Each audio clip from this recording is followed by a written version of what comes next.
Before we finish, we got one question on here, and a guy by the name on X, his name is TrickyLeg234. He asks, what is the best way to get the game to slow down for me when I have the ball? I always feel rushed and sped up when I get it.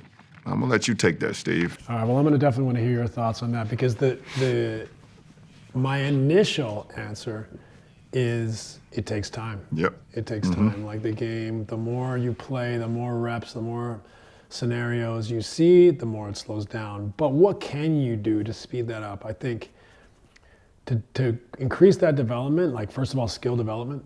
So how great is your handle, right? If your handle's better, your vision's gonna be better. How great is your physicality, fitness, quickness, sharp acceleration, deceleration?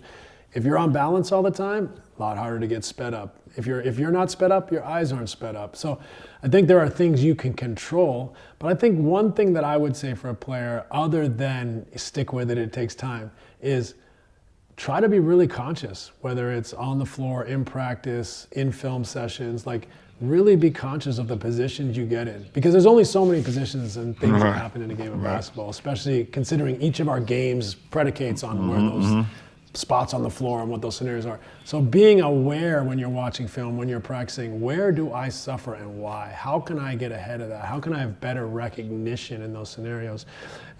Breaking it down in practice, getting little 2 and 3 man games going in some of those scenarios can help too, before or after practice, even with coaches.